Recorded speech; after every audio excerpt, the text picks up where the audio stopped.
I believe if people are unsure, you can just click the stream and just go back. But from memory, it was Singed, and then what was the next one? Because then the other one, because the other red team's one was Katarina. Then it was Tryndamere. Then it was something else than Viger. I can't remember what the other one. I can't remember what this one is, but the other one is Viger. Cassidy, that was right, and then it was Viger.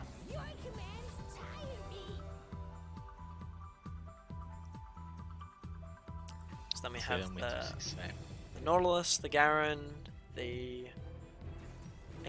Jarvan, and then we should be having the Zac and the Vel'Koz. And I believe the Ivern ban may have been because his client froze. So I think the Ivern ban may be different. It may not be the Ivern ban, but we'll see. It may have been from frantic clicking while this client froze. That's at least what I understood from what was being said in the chat. So you have the Lucian ban again. I'm waiting to see if they ban something different. It means that the Ivern ban was because things froze. No, okay, they're still going to go along with it. It may have been why, maybe not, but it seems like they're just honouring the fact that it's the same draft and going off that. And so now the last ban, let's see what they try to go for. Is it going to be a troll or is it going to be an actual ban? They do ban the brand. Yep. Very strong support. Yeah, very, very strong support, and then can also be flexed into mid lane if they feel like they want to push Xerath bot. But I was just about to say, Miss Fortune has made her way through the whole draft, which is very, very good, which is very, very strong, very, very good for Tyler2. Very, very strong AD carry. Fits in very well with the Jarvan, in my opinion. If Jarvan can trap the enemy team in his ultimate, Miss Fortune just gets free ultimates all day long, and the Vayne lock in. Oh. That's it. I wonder if this is going to be a Vayne top though. We have seen a lot of those this season. That is possible. That is definitely possible. And Vayne does... Oh, it actually may be because Vayne could punish Garen. However, she does get really destroyed by the Jarvan Garen combo, which I think the smarter idea is to go a more proper top lane. So yeah, I think that was the correct option to go there, because if you've ever get ganked by Jarvan Garen, you will instantaneously die as Vayne, and then you'll never be able to come back. As we see the final thing, and we see the Lux lock in. So very much looking to shut down, most likely be the Lux support. Looking to try to catch the Vayne, especially as she's seeing that she's short range while she's CSing. Lux can get free ease onto her when if she rolls in for a fight. The second she pops out of her invisibility field attack, you can just throw a Q at her because she can't move while she's auto attacking. With the big crossbow earlier in the game when her attack speed's a bit slower, she has a bit more wind up on that auto attack. So there is windows for Lux to capitalize, and then her ultimate will really boost the team's just dive. That's it, and I'm so excited. You know, both teams drafting these huge team compositions with the Miss Fortune, the Lux bindings, the Xerath poke, the Jarvan dives onto the Garen, and on the side of the Titanic, we have the huge Rumble ultimates, the Vayne that can have this carry potential across the ground as well. So and the Nautilus ultimate and the Vel'Koz ultimate. So both teams really want to just jump into each other and want to throw all this stuff together. So we're just going to go into our spectator delay. So while we wait, let's have a quick chat about how we think the lanes are going to go. I'm quite interested to see how this mid lane will be, because both mid laners will want to sit back and throw poke, but then they also kind of want to have their lane state in a spot where their jungler can come and capitalize off it, because both Vel'Koz and Xerath are very immobile, and any kind of gank presence will most likely get them to blow their flash. Yeah, that's right, and we saw in the last game, once a Xerath gets ahead with a huge amount of kills, that poke damage just does work, where they're setting up for Vision, where they're setting up around Dragon, and you can win a team fight before it's even begun. And also down in the bot lane, I'm kind of worried about this Hippo bot and the Miss Fortune not popping off in the last game that he did play, with Patico dominating that game that he was last played bot lane. So we might see a bot lane difference in this game. It would be interesting to see who does win that early game and whether or not the Titanic can carry that into this mid-late game team fighting potential. Yeah, and Miss Fortune and Lux definitely do have to watch out for that Nautilus. If they can CC him down and poke him before he can get any of his crowd control off. Nautilus is quite squishy for a tank. he becomes quite tanky when he gets that aftershock. So if they can poke him, not let him get aftershock, he does not enjoy his laning phase at all. If he can get on top of Misfortune Lux, they don't have any mobility. They can't easily just do damage back to him because he'll have his shield and his aftershock, and he can just CC them up, and Vayne can just knock them down, especially if they're near a wall. And if Vayne gets ahead against this team comp, I don't think there's much that can beat her other than a very lucky CC combo that has Garen waiting at the end to dunk it with an R. That's it, and all the CC on the enemy team is on skill shot CC. Besides Garen Q, for the silence. So Yep.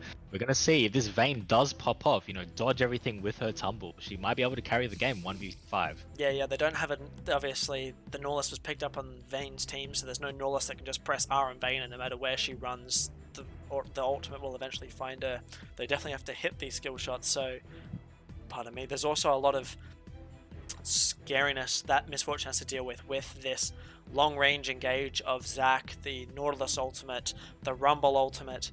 All of this can quite pressure her in her placement, so if she ults in the wrong spot, she can just get blown up from a range instantaneously.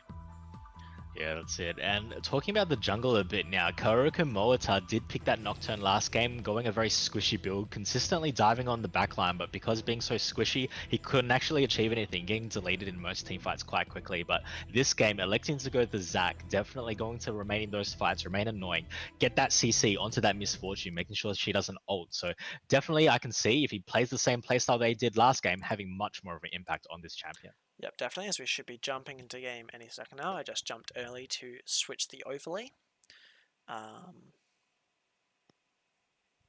As actually, I believe, I have actually done it incorrect. So while we're in Champions League, do you mind if you just quickly chat about the runes, if there's anything special?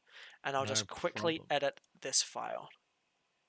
That's it. We do see the standard rune pages across basically all lanes. Garen likes to go Conquerors, J4 with Conquerors, so looking for that easy healing off that Conquerors change. And Misfortune and Vayne both press the attacks, so against those tanks going to be really strong.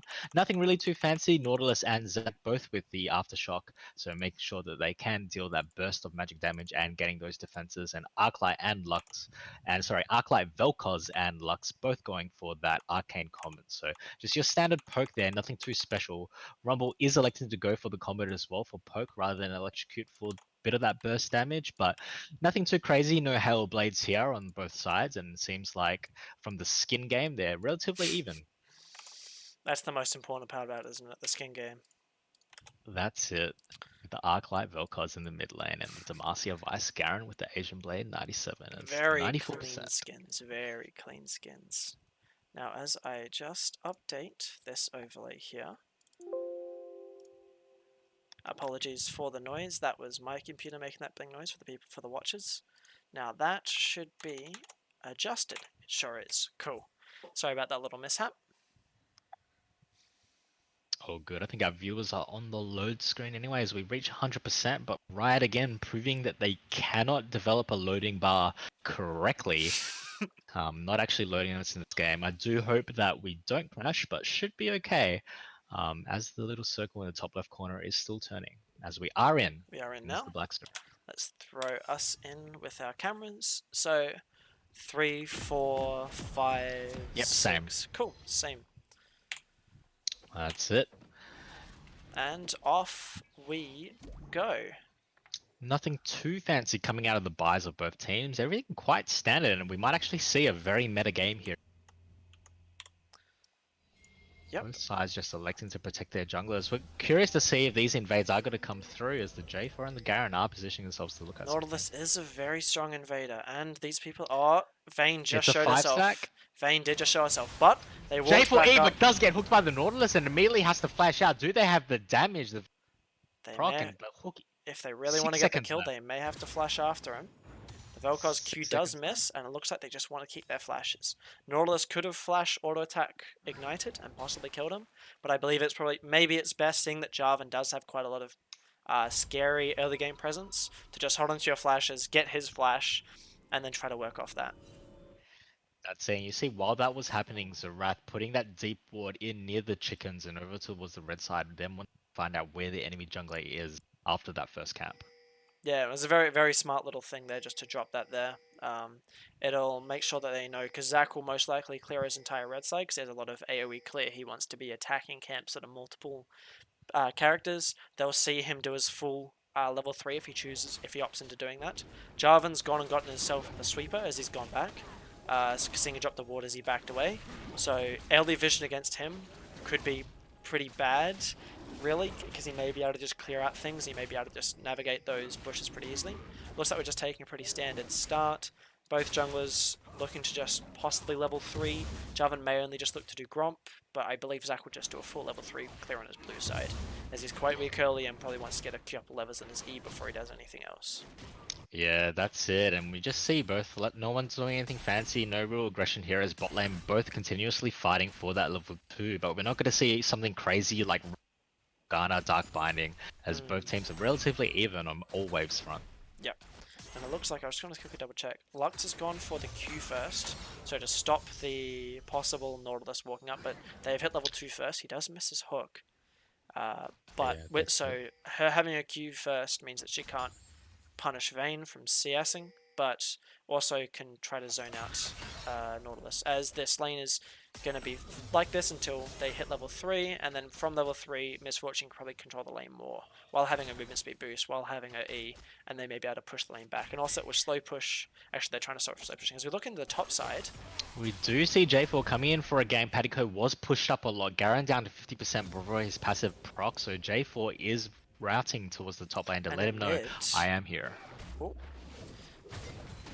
He does get the slam in, but I believe he missed his E.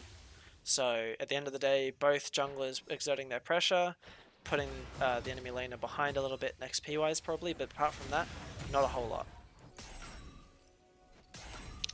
That's it. As everyone goes back to farming, but this Rumble really is exerting a lot of pressure onto this Garen. Again, chunking Asian Blade 97 down to 50% HP. Yeah, he's certainly not going to enjoy his lane. If I just quickly double check his champion stats, he actually opted into taking an armor mark instead of an MR mark, which is actually not the smartest idea, seeing that the enemy jungler is Zac, he's facing a Rumble, and the enemy mid laner is Vel'Koz. He's got the closest people to him are 3 AP threats. There's actually Nautilus getting poked out. Doing this, what's happening in bot is actually what I was saying, what they should be doing before. Lux and Misfortune are throwing CC into Nautilus before he can get his Aftershock off. However, the wave is gank in the mid lane, having to flash out by Varankard. Great gank from J4. We can see if he comes back here in 3 minutes. Yep. Yeah. So he has to time it until 9 minutes. 9 minutes will be when Vel'Koz gets that back, but it looks like he just wants to do the Scuttle Crab here and then pressure around bot lane. So unfortunately for Tyler2's bot, the wave is actually pushing away from this. It's very dangerous for them to come up and CS, but seeing they have their possible jungle pressure, they could possibly use this as a bait, as they're still able to get the cannon though. Yeah, and I'm really looking at this J4 ITT 130. Last game he was out farmed continuously, but this game both double scuttle in the river, so a lot of experience going over to him securing those two things. So Zac possibly thinking about doing something in top side. Oh, he's taken a jump. He does come in. He only has 2 levels in it, and it forces a flash, which is very well done there. He only has 2 levels in it, so he can't really fly like what happens when you get about 3 levels plus into your E. But he was able to get Garen's flash, and that makes it very, very strong for Rumble's level 6 power spike. If he can land an ultimate directly in the middle of Garen, and he doesn't have flash, he can't really get away from it. As you can see, Jarvan's actually starting up the dragon. I believe he actually needs to go back and buy a jungle item before he can do this, aka Red Smite. So yeah, he'll have to back up because he was He doesn't have the mana regen. Best if he just reset with the current gold he has. Yep, he's definitely sitting on enough to try to get what he needs to get. Yeah, a bit of a miscalculation there by the J4. His bot lane did have Prio, so I'm very surprised that they didn't call Hippobo up there as they were pushing Vayne under turret, but once again, just miscalculation. Yeah, it was because Jarvan can solo it, he just needs that first back. So all in all, it was actually a pretty smart thing while the bot lane was pushing in their bot lane. The only problem is that I personally think before he backed, he should have actually walked up and helped them shove the wave, because now it's sitting in a really, really awkward spot, and Zac may look to try to punish this. That's it. He is sitting in try with no vision on him, the vision only in that red bush. But J4 is close, is soloing the dragon. Will there be a counter gank here and spot him out? They're looking. Zach puts a ward down over the Does place dragon, ward. so he can Beautiful see game it. sense there. It looks like Jarvan will just respect it and backed away, because seeing his bot lane is in a pretty bad spot. But however, his bot lane's lane is pushing back into him, as actually he ducks his head back out to the river. Remilia does come in with the dredge line. Amelia on the J4 has to flash out, but does counter flash and ignite. Picks up the first blood onto the Nautilus. And that's very, very bad for the Jarvan losing early tempo. He doesn't. Oh, bot lane not As real. he comes in not here, respecting misses it. the dredge line burn. Nice The smite does Q. come in onto the Zac, and Vayne's trying to chase, but already decked the turret. So couldn't pick up those secondary kills. But they might be able to secure Dragon here with the Zac if they do push it in. It looks like they are positioning towards it.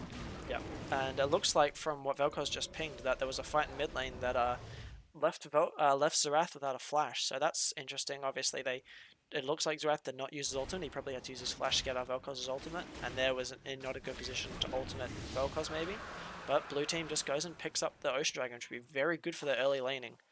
Yeah, so we see Dragon secured and Velkoz with the TP immediately coming back and starting to farm his lane again. So with this TP onto the Velkoz, this might open up some opportunities in the mid game where they can actually secure objectives quite easily. Yep. As we can see, we're currently Rumble has a slight CS lead over Garen. Their wave is actually not equal though. There's a little bit more minions on Rumble's side, but now it's about equalized. As J4 is coming into the bot lane as the binding tries to catch them, but not being able to get that catch there with the Lux. And both supports being quite low on mana means that it's quite hard for them to follow up on the gank. Nautilus didn't. I don't believe he had enough mana for his Q, and Lux didn't have enough mana for much of a follow up either. So Jarvan just looking to just farm a bit more, maybe look at something up tops. But the wave is actually slowly pushing away from the Garen because I believe Rumble maybe have pushed it into his tower. Yeah, and the Garen has finally reached a stage where his passive is doing a lot of protection, his W's leveled up, and Rumble can't really push him out of lane anymore. Able to and push towards Rumble actually, towards this mid game. And so Misfortune just resetting. Lux should be resetting with him just to get some things. She should be recalling soon, but she's actually opting to stay in, which at that mana level I would recommend not. The wave that's pushing into you as a cannon wave, it won't die super quickly. You have a lot of time to reset there, and by the time you get back you shouldn't lose a whole lot. So Lux should have recalled there to get her mana back, but her AD carry's coming back with the BF sword, so her Qs are going to start really hurting on that Misfortune. Velkoz does deny J4 that scuttle towards that top scuttle area. Oh, he stole it. Experience going over to that mid laner.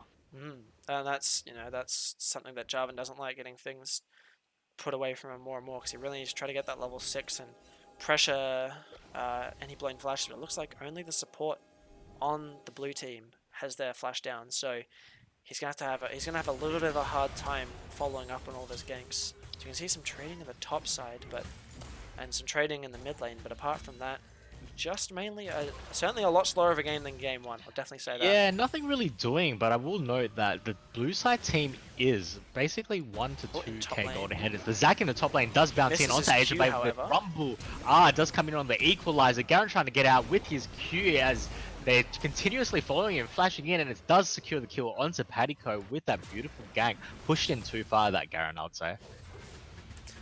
Yeah, and look, it's unfortunate that Zac missed his Q. He could have probably got a kill. He probably could have got that kill before he actually. But in the mid lane, channeling and Varkard picking up that kill with that organic deconstruction of the passive. Xerath not respecting that level 9 damage coming from Varkard. The last tick, and actually in bot lane, a hook landed. The bot lane, a flash out from the Lux, immediately gets the dredge line onto the MF rooted, but Vayne pushing in with the passive ticking, allowing her to push up, and does get the kill on the Hippopop, securing the kill. Gradius does mix the binding onto the Vayne, but unable to kill up that Lux as well. But just as we said, that it was getting slower, it all of a sudden picked up with kills in every single lane. Unfortunately, Vayne auto-attacked 2 minions near the end there. I don't think she could have killed Lux, but it was kind of unfortunate. He's probably trying to move and click, kite and click at the same time. But very good using their level 6 power spikes from the Titanic. Their level 6 is, I would definitely say, objectively stronger, but the mid lane solo kill especially is very, very strong, because they didn't need assistance there. It was just Vel'Koz just getting that last tick on his ultimate and putting Xerath behind. So the less and less gold Xerath has, actually, as we look into the top lane, J4 is coming in for another gank as well, the EQ combo, but the immediate ulti does trap him there. Do they have enough damage? Garen was trapped out, so they couldn't. ITT had to let that R so that he didn't get killed by Patico. it's Garen possibly. Jarvan's just got to back up, but I think Garen will enjoy the possible lane May top, have but actually, overstepped his bounds here with the slows coming in 50%, but Patico, not enough cooldowns there to kill. he very much needs his Merc Treads as fast as he possibly can. He just needs those Merc Treads. He will continue to take really bad trades from Rumble. He'll continue to get hard CC'd by Zac until he gets those Merc Treads. He needs to stunt his build a little so he can actually live in these fights. As actually Rumble is going Zac is invading the bot lane. It might be trapped here. Xerath doesn't spot him though. Huge vision control. Rumble just solo kills Garen up top. Garen with no flash. Rumble lays an ult directly on top of him and kills him. I may be a second or two behind you. My game did judder, but I don't recommend pausing it right now because there possibly might be some action. Norlis getting chunked out. Jarvan noticing Zac, but I think Zac can just walk right out of this one. He does stay in the bush. He's looking to sneak. He's trying to fight as Vel'Koz does land the damage there, but he does flash out. The ult does come in as J4 cannot get out, and Ethan Gatch might be biting off more than he can chew. And I don't know if people know this, but as Zac, you can actually, as one of your Q targets, you can use the bomb fruit. So you can grapple onto an enemy, you can grapple onto the bomb fruit and slam them into each other. But Lux overstepping her bounds, and once again, Baronkar picking up the kill as Vayne in the backline does get MF. MF does get shut down on. Zac jumps in, the dredge line affects her, but the final passive kill from DYPTB does kill Xerath. We have 3 kills, 2 of them going to the Vayne.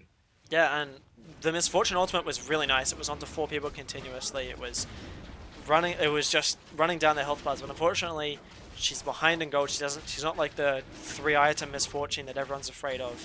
Her team wasn't able to back her up. The enemy team still had a lot of CC available, so she's only able to get 1 kill off it, and that was about it. Yeah, and we do see this game very explosive at times, and it's these small victories, these small team fights that keep on occurring. The kills coming towards the carries, the top lane in the Rumble 2 kills, Vayne in the bot lane 2 kills, Nautilus in the bot lane 2 kills, and these small things are starting to add up, and we're 9 kills to 1, 22k gold to 16.3. Yep, and if you just look at this individual gold leads, you can see that Rumble is up about 1,000. You've got Zac up about 1,000 as well. You've got Vel'Koz up 1,500. You've got Vayne up about 1,000. So each of those gold leads will definitely be shown. Misfortune can still harass Vayne and poke her out quite a bit, even though she's behind in gold. She can still harass her out just because of the flat 80 Misfortune will get from her build, compared to Vayne needing to get lifesteal and attack speed and whatnot. But the lane state for Garen is actually not that good right now. It's slowly pushing away from them. As in mid lane, another kill for Varenkar, just solo killing Xerath. I didn't even catch it, but through a barrier as well, as Jarvan looks possibly at These top. kills are just happening all over the place. There's another solo queue from the bot lane. It seems that one after the other, they're just overstepping their bounds, but they're being deleted in less than 1 second flat by each of the bot lane and the mid laners. I can't even keep up with it actually. I jump over to one side to check out what was happening, and then all of a sudden another lane has a kill. But yeah, this is the power of this Nautilus pick. Once you get ahead and the enemy team can't zone you, if Lux misses 1 Q or Lux can't poke you out enough of these, if you hit a Q, they can't kill you, and you can CC them to all high hell. So we see possibly Jarvan looking at top lane, but I do think it's a bit of a bad gank. Looking at his health bar, he probably should just go take his red and try to heal up and reset. It is pushed in, and we see this J4 losing the double scuttle early, getting the scuttle stolen from the Vel'Koz, unable to make anything happen in lane. Level 6 to this Patico in the Rumble, level 11 on the side. So I think any gank that's going to happen in the top lane, that's a double kill for that Patico. Yeah, definitely, and Garen's just getting harassed underneath this tower. Unfortunately, he's just not able to CS. See a dive that might be coming through. Zac does come in, and an easy pick up there as the equalizer does go through, but Karoku does pick up that, not electing to give that over to Patico. Zac getting kills is still pretty fine. The more tanky you can get, the more you can live in team fights. He just absolutely destroys everyone. Unfortunately, Garen still has not been able to get those Merc Treads. He will continue to lose trades. He'll continue to get hard CC continuously. He finds it really, really hard to trade into this 3 AP team, basically, that he has to try to interact with. And while and he also still has a magic resist mark as well instead of an armor mark. And Zach only just evading the Zerath having a look there, but I think Zach could have probably just 1v1'd him. Yeah, interesting there, and we are seeing, the top lane and the mid lane turret being taken from the blue side. So I'm not sure if they're able to push in and just, have this lead and win every single team fight going on, as the Dredge line does miss the ITT, but Vayne with the passive does have a lot of damage coming out, so Raph does poke him down. They might be getting pincered here. It depends if they can get that CC down in time. Beautiful slow by Hitler. As Vayne does come in with the ult, can they deal enough damage? Does kill the J4 immediately, and out in the back, Vel'Koz with the beautiful R again, and they try to get a pick, but not enough damage to secure the kills. Rumble didn't even need his ultimate. He didn't have it up, but oh! Garen with the late TP. Does he press R? He does press R in time. Shutdown. But the Equalizer comes in on the Lux again, and she is ticking down, and he does flash through. He does get the triple kill onto the Rumble. This gold differential paying dividends. As they are chasing for the Ethan Gash, does get the Dredge line hit, and the Baron Card with the deconstruction does pick up the kill. Yeah, and this just is becoming an absolute blowout.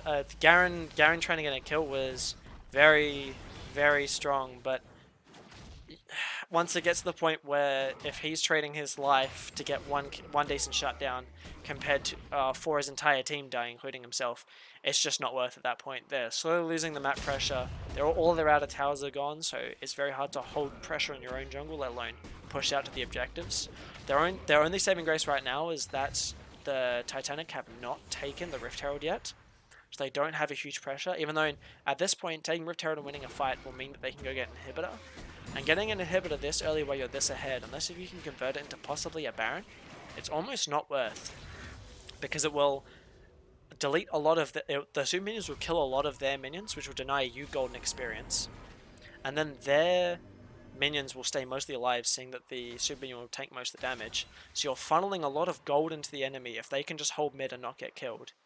And then, as we see a possible fight in the mid lane around the mid jungle. You see Vel'Koz doing something crazy, trying to snipe Gradius when he are out of range, but they do secure that easy Cloud Drake onto the Titanic team, and we are seeing this gold differential means that they cannot contest at all. Yeah, it's so hard to step up with this long range, and Zach's got his E fully maxed, so he's got that max range. It's a very, very long ability once it's maxed. He's slowly getting more and more tanky, so it's much harder for them to turn. Misfortune will still do a half decent amount of damage to them though, until he gets those Ninja Tabby, but it looks like he's pretty close to purchasing them. They know that they're on the Rift Herald now. Don't know if Vayne does Vayne ult there, trying R. to scare J4 away, but I'm not sure if they can contest, having to get that away and not farming anything in the meantime. This game is starting to look like TL's LCS season for the Tyler2 team, unable to have any pressure on the map at all currently.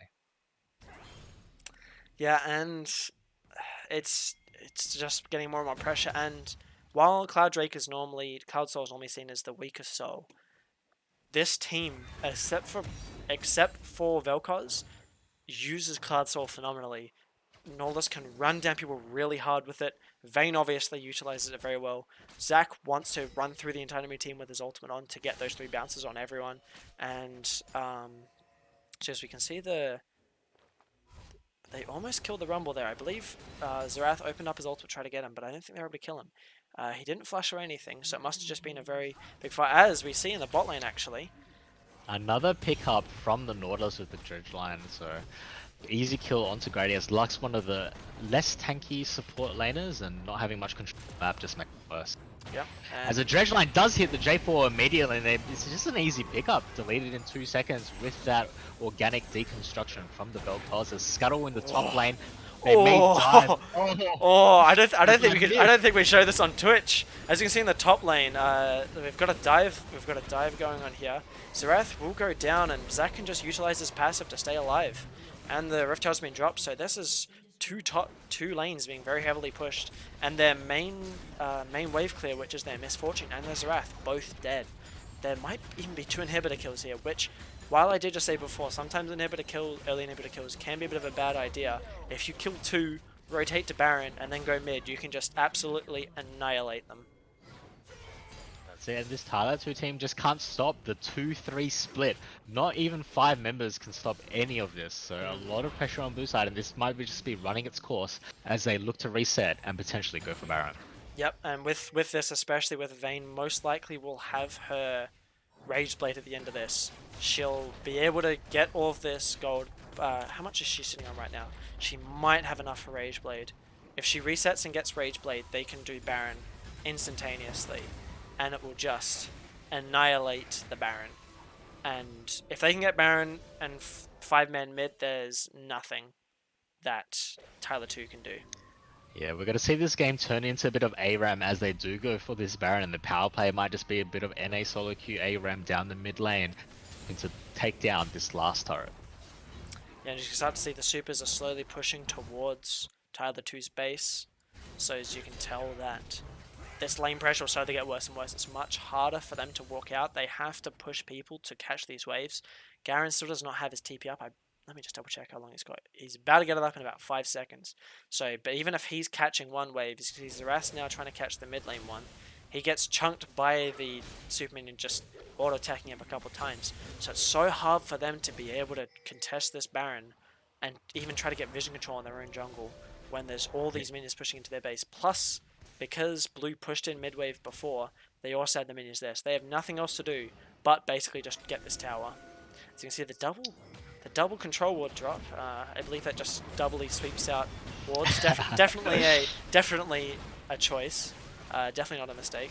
As you can see, there's just nothing that Tyler2 can do. They have to hold their base. If they try to come and contest, they lose everything. They have no vision control, so they have no idea how low it is, or even the vision moving forward. They just can't see any of it. As you can see, if I just toggle the vision this way, the map is very, very dark for them. Only just some defensive vision here, and that's about it. Yeah, and we are seeing them able to take the Baron so quickly. The Nautilus even buying a Magi Soul Stealer, his Dredge line dealing 200 damage with a single Q. Yeah, it's just... Oh, and look, Vel'Koz comes in and immediately that almost deletes him as they do push in and dive in straight onto them. Garen can't do anything except for run away. The Ignite does come down from Romelia onto the J4. Doesn't quite get him though, as they do push towards the inhibitor and look to end this game with the Baron push. Yeah, all they knew was just fan out to the side and get Baron onto the minions coming in, and then just walk in with these supers, and there's nothing they can do. Zac just diving into the backline just because he can. He's a tanky boy now. He's got a lot of magic resist, not as much armor, so you won't be able to resist the Misfortune as much, but Misfortune is only about 1.5 items in, so she won't be able to do that much damage anyway. The last chance for Tyler2 is they immediately jump in, a huge fight breaking out. We can see if there's going to be a pentagon for anyone. Patico does eventually get the godlike. They do get a shutdown onto Zac. Garen does get a shutdown onto Nautilus, but the game is just over. end the game, and that is gone. And GG, and as I've seen, Shane and his friends have pulled up to the chat and are having their fun. How are you doing, Shane? I see a couple. I saw him in there before. I see him. So, as you can just see, this itemization. Actually, I just realized that Nautilus was sitting on a Mejai's Soul Stealer. It was just that ahead that he just decided to buy a Mejai's Soul Stealer.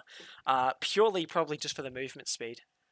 But yeah, it was just a clean game of getting that early game pressure in the jungle, pushing into the enemy team to just get that objective control, get the forward vision, pressure Jarvan so he can't use his early game spike, and then because they pushed Jarvan into obscurity, they just couldn't catch up from there. That's it, and we do see a stomp on the second day, but as these teams, going into that third round, what do you think we're going to see out of that and the finals, given what we've seen here today? I definitely think the finals will most likely be between the two teams that we just saw before, the Minecraft Dabbers and Triumph.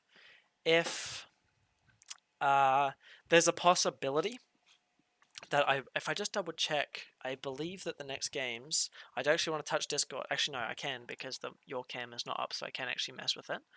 The last rounds will be Tyler2 versus the Minecraft Dabbers and Titanic versus Triumph. So Titanic has to win against Triumph to then try to force most likely a tiebreaker between them and Triumph again to try to get into that second place spot. So it's not all, they have not lost everything yet, but it certainly will be quite hard to claw back in as Minecraft Dabbers and Triumph are sitting at pretty good spots. Yeah, but we are seeing this huge turnaround coming off that loss by the Titanic yesterday and this huge stomp, making a statement today that they are here to win it. They are learning from their mistakes, potentially scrimming more today, and picking up that huge win. So we may well see more games in those tiebreakers. Yeah, will be very interesting. But I believe if let me just double check. Let's see if if they're still in their things. I believe that they are. I might just duck into the voice calls and just have a quick end of game interview. Too easy. Well done, congratulations, guys. Well done on the win. Let me Pog. just mute your On him Twitch. twice, Yeah. yeah. Of course. Sorry, the echo. Yeah, So, what's up? what do you think was the main thing that got you that win? I think it's the Um, Magi on the Nautilus. Yeah. The movement speed on the Nautilus from the Magi's was definitely needed. I certainly agree. I think Yeah, Top had some rough trades early on, but he took a few bad trades, and I just froze the wave against him. I think that's what happened. Yeah. I definitely noticed that the lane state there was pretty bad, and also I feel like he certainly waited and waited to and tried to make his build better before buying those Mercury treads, and because mid, top, and jungle were all AP, it was quite hard for him to get onto it. yeah, the Vayne did a lot of damage, so Hey, that's come how we on. will carry. Damn the call out. Dude, come on. I'm having to play AD carry, and then instead of being stuck top lane the whole game, I'm making all the calls. So I believe what you're trying to say is that you were Nautilus's support. Yeah, no. I was controlling all the vision. I see. Yeah, Yeah, he yeah. was. He was shot calling like a pro. Yeah, I think our problem in the first game was that our top laner played AD carry, and that I'm the real super top. Yep. Definitely. I think the problem this game was that they target banned my champions a bit too hard there. I believe it's you definitely want Singed to try to Finn, throw yeah. in a support ban at least once in every starter draft. I Yeah, feel I like think- leaving open Nautilus for the first pick on blue side was quite a bad choice, but hopefully they learn from it if they end up fighting you again or in the future if they Yeah. end up facing someone who's quite good at Nautilus. I would have loved to verse an on top, to be honest. But You're playing in the wrong region, fellow. Go to Korea. yeah, Oh, I can't I'd wait have for the loved on seeing rematch. that on was up. Anyway, well done on the win. I'm going to jump to the other team and get an interview with them as well. Alright, thanks. See ya. Catches. Ilawi. All right, Yeah. lads. Hey yo. How are we? Monkey. How are we feeling after that show up? Alright. That I'm gonna that put- game was Yeah. not enough Unga Bunga. We were thinking of Unga Bunga, but we did not get the idea of Unga Bunga across. You're speaking So- monkey, which is the only language that few people like me can speak. Okay, let me Do I- explain do to you. Do I look like a Riverdale? Fucking, I'm gonna speak monkey to you all I want, and you're not gonna stop me. This Okay. is live. I don't Well, care. We were seriously considering doing Unga Bunga in this match. Yeah, Well, but we we'll find forgot to out. discuss it properly. I Because- liked the team comp you guys were having though. It was very much a strong team fight team comp. The problem I feel like personally my thoughts were the problem was is that you didn't force the early game lead that Jarvan has super quickly at the start. And from there, just because Zach was able to get a good gank off before Jarvan was, it just kind of snowballed from there. I don't know if there's anything Looks like else that. you want to pop into. Eh, Any other blame games? Any other finger points? Blame mid for dying solo? our question? banning could have been better. We should have prioritized that Nautilus better. But Definitely. I was like, hey, we should ban Nautilus. Looks at It was Paddy's the weird- video. it was a really weird option to ban Tryndamere second. That was a really weird thing. That was Yeah. Tryndamere is really hard to play against. He presses a button and I can't kill him. This champion, I'm going to have to contact He would've- Shin. He's going to contact Riot, and I'm going to get him to tell them that they're doing a bad job in balancing. Right, through the counter strike. banning out a certain one trick would have been definitely better. And, Yes. yeah. Yeah. But still, Although Gunnar, to be explain- honest, even when we didn't ban the Nautilus, the thing was that actually Gradius had some decent reactions to the Nautilus. yes, Yeah, I like- did. As I was saying at like- the start, that it was very much around Lux hitting a CC onto Nautilus as he walks up, because Nautilus is only tanky if he gets his aftershock. And so when he walked up, Greatest Seven down there was getting good cues, and you were able to follow up and poke him out. It was just one hook that kind of made everything go wrong. Yeah, then the Yeah. other thing was that like Gradius kind of felt he felt a bit like shit after that, and he kept trying to hit his ult. And I was like, bruh, don't fire the lasers yet. Don't fire the lasers. We can't do anything. Yeah, that's Okay. yeah. He's got the rest of Lux down, but it's just that he's very trigger happy. He likes to shoot. Now I just need to give him something to shoot.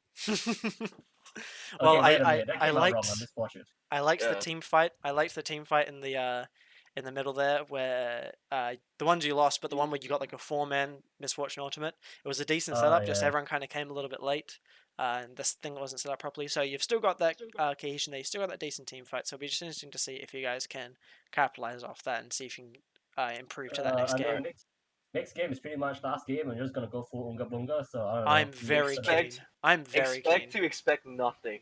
I expect you to expect nothing. I'm but so Unga keen. Bunga. Sanjay, you will see Totorella. You will see like shit like Rob Sperm Socks will pull off. All right. Well, That's like what. That's the tier you expect. well, it You seems might like expect some season 5. seems like you guys are gonna have fun next game. I'm very much looking Yeah. forward to it.